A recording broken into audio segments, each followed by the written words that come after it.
Hello, anthropoids and cephalopods, and welcome to my channel, The Philistine Artist. I'm your host, The Philistine Artist. First of all, thanks for being here. Thanks for tuning in. I appreciate all the support that I get from everyone. This is part 2 of my Ocean Oddities series. It is titled How-many-opus because, well, you'll see the drawing. It's basically the figure of an octopus, but who knows how many legs it has. I didn't even count myself. I suppose if you did count, there would be an actual number you could pronounce it, like a true name for it. But I think it's funnier to say the how-many-opus. Anyways, to start off, I have some corrections and clarifications. First of all, do you like worms? I said in my last video that it's from the Smile album. That's incorrect. It's from the Smile Sessions. It was recorded during that same time period, but it never made it onto the actual album, and it wasn't released till later by Brian Wilson during Sessions and other compilation albums. I guess I just listened to that time period so often together that I believed it was on Smile. Second fact, now confirmed, octopuses do indeed have parrot-like beaks. So do squids. I found out that they do have beaks and they're made of a very hard material, and that is indeed how they eat. So that's a clarification from the previous video as well. Another is that cactus is also a Greek word, originally kaktos, K-A-K-T-O-S. So maybe Greeks didn't have C's because that too had a K, just like octopus did. But I also did find out that many scientific words are Latin-based, so many scientists find it excusable to say cacti, just because the scientific word, if you're talking about biology, your brain just automatically is going to follow the rules of the language that you're using, and with all your other scientific words being Latin-based, I found out that it is indeed excusable. So, either say cactuses or cacti. Either way is fine. The octopus folk seem to have a more serious opinion on it, and indeed wanted it to be called octopuses. But who cares? Either's fine. My final note, I was hesitant to say it in the previous video because I couldn't think of a specific source where I'd heard it. But now I went back and I still didn't find the actual quote that I wanted, but I found other quotes supporting the fact that Kurt Cobain did hate the word grunge. So even though I previously felt awkward in volunteering this information, here are 3 quotes where Kurt Cobain bashes the grunge title. First of all, he once said, "I wanted to be in a punk band before I had even heard any punk music." Notice he did not refer to grunge. He idolized punk music. Secondly, I found an article where an interviewer asked him, "How would you define the music of Nirvana?" To which Kurt replied, "Punk rock, pop rock, and hard pop rock."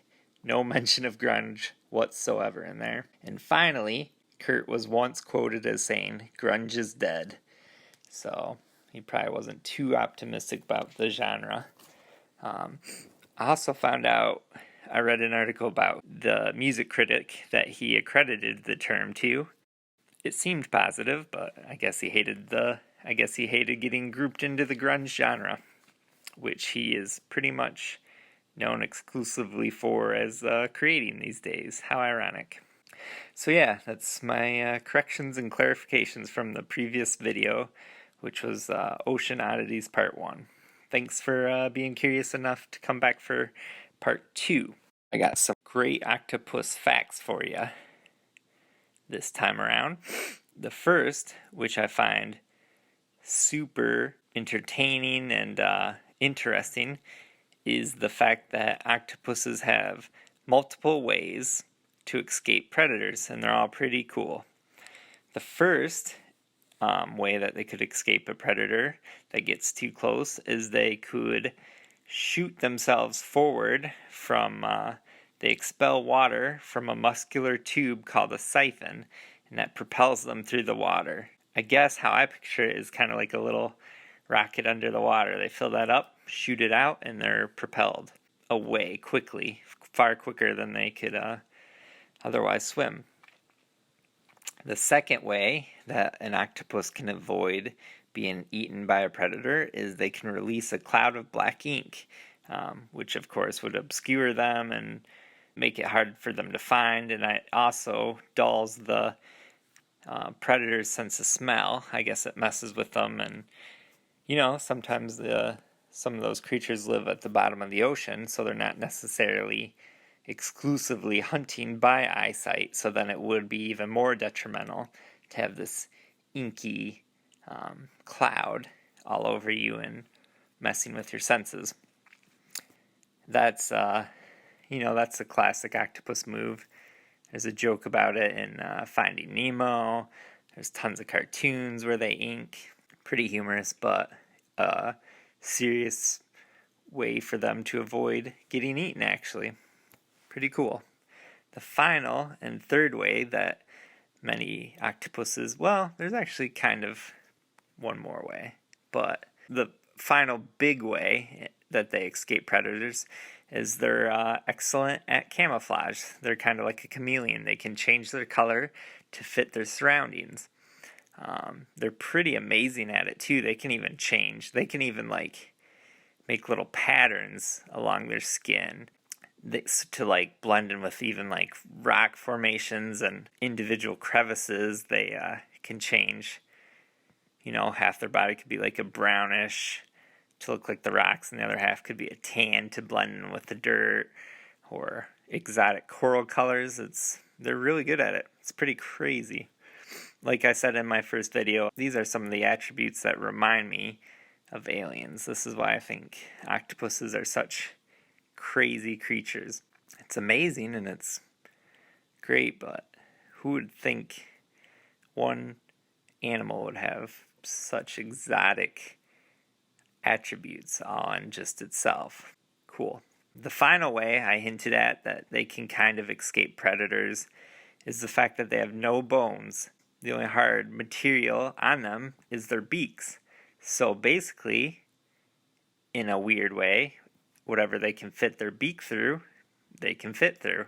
I don't know if you've seen, the videos online where they squeeze into a little bottle, either to hide or to get a crab out to eat. But yeah, this big ol' octopus fits its whole body through this little opening of a bottle, and that's because they have no bones. Can squeeze in anywhere. Crazy little buggers. Another fact that I find fascinating is that they live in every single ocean on this blue planet that we humans have named Earth. There are 300 species of octopus, and they fill the whole oceans up.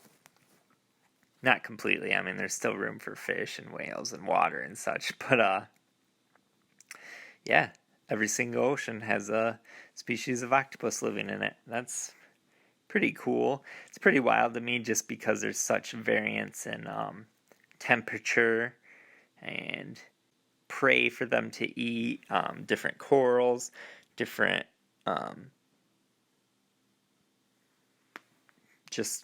I don't know, the conditions of the oceans are so different in my mind that it's pretty cool that they can adapt to the different climates and oceans and make a living.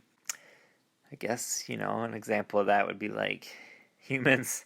We've through technology and our brain power, because we're physically naturally able to live in every climate and everywhere, but through different thoughts and evolutionary practices and things, we've been able to conquer pretty much every type of nature. We send scientists to the coldest places on Earth, and people live in the hottest places, so I guess we're not so far different from our octopus friends. The final fact for this episode, I still need to save some for the third in the series. I actually think this is one of the best facts. So octopuses have 3 hearts. Way different than human anatomy. And it's pretty crazy because, they're kind of small. Who would have thought they would have needed 3 hearts?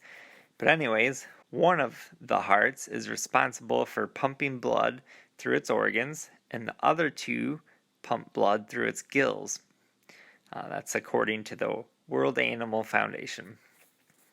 I found that fact there. So, basically, one is just responsible for supplying blood to the organs, allowing it to move and, basically live. So like how humans have 1 heart. But the other 2 are specifically responsible for getting oxygen. Well, it makes sense, right? Blood carries oxygen. So the other 2 are specifically tasked with getting the blood through the gills. Going along with that, octopuses, interestingly, have blue blood. And this is because there's a copper-based protein called hemocyanin. I might have said that wrong. I don't know. Any scientists out there that might be watching this, please correct me. I'd be thrilled to learn. But anyways, yeah, this copper-based protein, which helps this carry the oxygen, it's a molecule that carries the oxygen in the blood. It's called hemocyanin, and it's what makes the blood that blue color. Pretty cool. Pretty crazy animals. So going along with that, when the octopus is swimming, the organs that deliver blood, well, it'd be the heart, right? That delivers blood to the other organs. Anyways, it stops beating. So this exhausts the octopus, and many scientists believe this is the reason that octopuses prefer to crawl rather than swim. I read that in a Smithsonian article. And that made a lot of sense to me because I thought back to all the animal documentaries I've seen. And yeah, they usually are just kind of crawling along, bouncing along the ocean floor. And then I've usually only seen them swim in instances where they're trying to escape predators. So that made a lot of sense to me. I don't know if you guys have ever noticed that. Obviously, it registered in my subconscious because when I read the fact, it made a lot of sense. Okay, that's enough scientific facts for you. All those most likely apply to my How-many-opus as well, despite him not being an actual animal that exists. Well, maybe. There's probably been some mutated octopus who ended up growing more limbs than he should. I should look that up eventually. What is the most arms a freak octopus has ever had? But, yeah, so those facts, we'll say for now, apply to all my drawings. Also, I'd like to really quickly note, you can tell this drawing is more my typical style, done in pen, using marker a little bit, and it's that cartoony style with a little detail, half realistic looking, half completely cartoon, comic bookish style. The eyes are clearly weird. He's 2D, but there's some 3D expression in it, but it's not hyper realistic looking.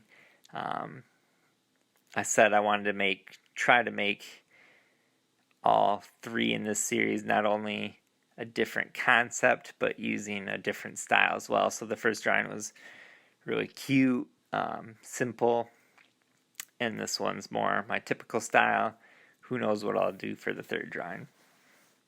Thanks for letting me blabber on, and I guess kind of trying to humble brag by saying that. I don't know why it was so important to me to point out the distinct styles, but there you go.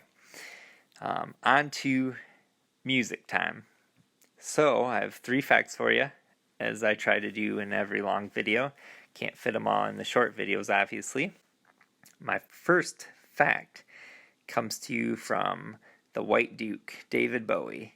In the song Fame, towards the end of the song, in a kind of bridge break, you'll hear the word fame in succession, mechanically dropping in pitch from a very high trebly type note down to a low bassy note.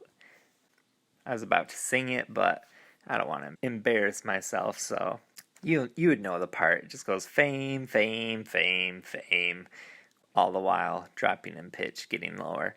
Anyways, the fact of the day is that part is spoken by none other than the famous Beatle, John Lennon. He is the one who said that fame. Cool, huh? I guess it's not too surprising. When you're a celebrity, you have celebrity friends. So Mr. Lennon helped Mr. Bowie out on that track.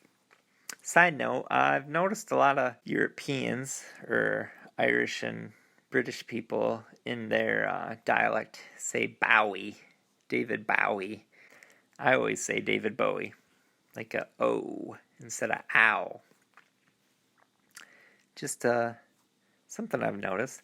My second fact for you is that Tony Iommi, famously known for being the guitar player in Black Sabbath, played for a very short time in the band Jethro Tull.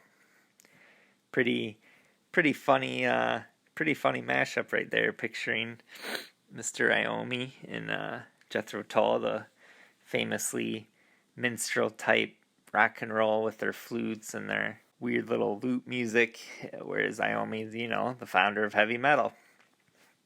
But yes, Mr. Iommi did briefly appear in Jethro Tull, and yes, that is a band name. Ian Anderson is their frontman's name, but the band's actual name is Jethro Tull. They are the original JT. And in my opinion, also better than Mr. Timberlake. No offense, JT. But there's visual proof of this fact, and it can be found in the Rolling Stones Rock and Roll Circus, which is kind of a musical documentary about a festival idea. If the audio quality just changed right now, I apologize for that, but I noticed on the original track that there was some clipping, and it had produced a very annoying popping sound on the track, so I have to go back and re-record what I had said in that portion. So I was talking about the Rolling Stones Rock and Roll Circus, which was a festival idea that they had created where different bands would tour together. So when you bought your ticket, not only would you see one big name, but you'd actually see a few. Pretty cool idea. Too bad it didn't take off. And in the video, the film production of that, you can see Tony Iommi playing with Jethro Tull. My third and final fact for you is that Eminem, the famous rapper, actually has 11 toes. Just kidding. That was a made-up fact in an attempt for me to get some media attention by saying something crazy. Hope it works. No, my real fact concerns my favorite rapper Chuck D and his group Public Enemy. So Chuck D's real name is Carlton Douglas Reidenhauer. Pretty cool name if you ask me. Another fact is that he and Public Enemy are often credited with creating rap rock when they collaborated with the band Anthrax on their track Bring the Noise. Finally, this might be the most surprising of all to some listeners. Flavor Flav, another member of Public Enemy, is actually a classically trained pianist, and he would play the piano expertly at random hotels when they were on tour and just blow people's minds. Pretty cool. I actually gained a lot of respect for Mr. Flavor Flav when I heard that. Finally, song recommendation. Today I'm going to suggest you guys all listen to Lazy Days by Anya. I've always said that. I guess some people say Enya. I don't know which is correct. But I want you to focus on the different layers when you listen to the song. She's an incredible composer. There's so many layers of different strings. Some are plucky and staccato rhythms, and others are leisurely drawing their bows across the strings in more of a legato style. And all that's layered upon itself to make a really cool rhythm, really cool tones. And then on top of that are a ton of vocal layers. It's just insane how many. She creates chords with her own voice, singing different tones, and then other vocal parts swell in and out, just creating a really relaxing wave-like feeling. I don't know anyone else kind of making music like that. It's pretty amazing. My final favorite part of that song is around the 1 minute and 20-second mark, as well as the 1 minute and 24-second mark. There's this really low bass tone that she hits, and it's only, like I said, in this second verse. The same part when played the first time around doesn't have it, and I think it adds so much character to the song. It's pretty amazing. I love that song. I pretty much love everything that Enya or Anya does. I strongly suggest you go listen to her. Anyways, that's it for this video. I hope you appreciated the art, the facts, and I hope you learned something. I hope you had fun. Once again, I can't tell you how much I appreciate you listening. Thank you. Please subscribe. Please hit like. Please tell other friends and family members about it. I think I've said previously my goal for this is to hopefully entertain more people with this. Maybe have an Etsy shop or make some money off YouTube, and then all profits that I make, half will go to help restoring the Amazon rainforest. The other half will go to my actual dream, which is to hike a portion of the Amazon rainforest. Clearly, I'm going to need a lot of equipment and different things to pull this off, and that all costs money. Anyways, that's the end goal, the long run dream. So I really do appreciate your support. Thanks for watching. God bless, both figuratively and literally. Thank you. Bye.